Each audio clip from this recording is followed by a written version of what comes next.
চল তোরা যা। না না আমরা তো যাচ্ছি তোদেরকে এই কারণে না না এমনি কোনো এখানে এরকম বক্তৃতা মারছিস কেন? মারবো কেন তখন এবার মারবো তো চুপ করছেন তো এটা তো ডেমোক্রেটিক জায়গা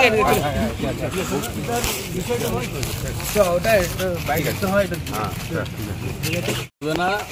আপনারা দেখতে পাচ্ছেন 65 জন ভোটার। এখন 65 জন ভোটারের এই নির্বাচনে কত লোক এসছে না এসছে এটা তো আপনারা দেখছেন। আমরা পিসফুলি যেহেতু এবিএল এর পরিবেশ কখনো হচ্ছে যে পিসকে ধ্বংস করেনি, সেই কারণে আমরা পিসফুলি 2 জেনারেল সেক্রেটারি গেছিলাম আমাদের রেকগনাইজ ট্রেড ইউনিয়ন থেকে যারা ক্যান্ডিডেট হয়েছে তাদেরকে নিয়ে যাওয়ার জন্য। আমাদের যতজন আমাদের সঙ্গে আছে যে 25 জন, সেই 25 জনই হচ্ছে পার্মানেন্ট এমপ্লয়ি, তারাই ভোটার।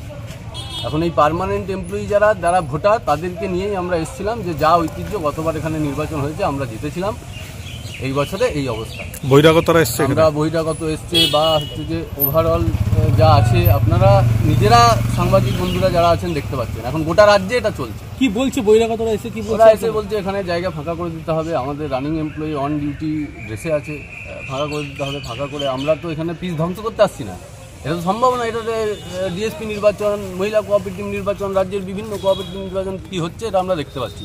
আমরা শুধু আপনাদের মাধ্যমে মানুষকে বলবো যে এই পরিস্থিতি এটা আপনারা যেভাবেই নেবেন। আমরা পিস ধ্বংস করে ঝুট ঝামেলা করে মারপিট রাজনীতি করে এখানে এটা করতে আসুন। এটা যাদের নির্বাচন, যারা এমপ্লয়ি, তারা ভোটার, তাদেরকে নিয়ে এসছে। এই আমাদের কারা করছে মানে এখানে তো আপনারা জানেন শাসক দলই আছে যারা এই ঘটনা ঘটাচ্ছে।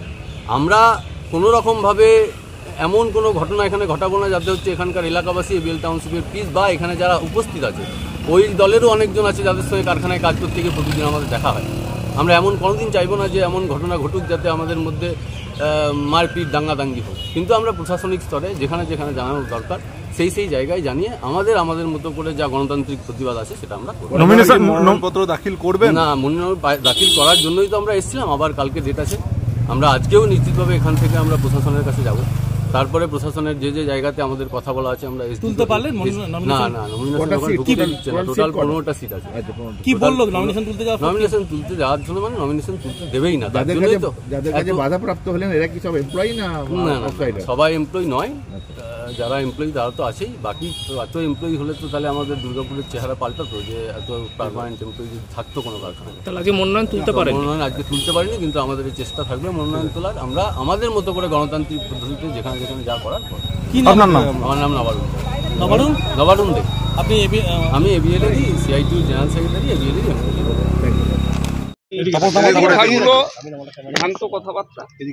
ওরা মানে শান্তিপূর্ণ একটা পরিবেশের মধ্যে আপনারা দেখতে পাচ্ছেন, এখন নিশ্চয়ই ক্যামেরা ঘুরালে দেখতে পাবেন শান্তিপূর্ণভাবে হচ্ছে, কোনো অশান্তি নেই। ওরা উদ্দেশ্য প্রণোদিতভাবে কিছু বহিরাগত এনেছিল, আমরা তাদেরকে বলে দিলাম ভালোভাবে যেখান থেকে চলে যাও। তারা বেরিয়ে গেছে, শান্তিপূর্ণভাবে ভোট হচ্ছে। এবং গতবারেও যেমন তৃণমূল জয়ী হয়েছিল সবকটা আসনে, এবারেও তৃণমূল। ওরাও কিন্তু পাল্টা বলছে যে প্রচুর বহিরাগত তৃণমূলের এসছে চারিদিকে। সব ভুল কথা। যারা আমাদের বিএল এর স্টাফ তারাই এসছে, হ্যাঁ, এর বাইরে কেউ এখানে নেই। যেহেতু আমি এখানকার ব্যক্তিগতভাবে একটু ওদের সাথে থাকি সবসময়, আমি যখনই খবর পেলাম যে ওরা বহিরাগত ঢুকাচ্ছে আমি এলাম দেখতে এবং তাদেরকে বলে দেওয়া হলো, চলে গেছে। হ্যাঁ, প্রশাসন তো অবশ্যই আছে, এখানে উপস্থিত আছে। হ্যাঁ, প্রশাসন সক্রিয় আছে, দেখছে, সবই অবজার্ভ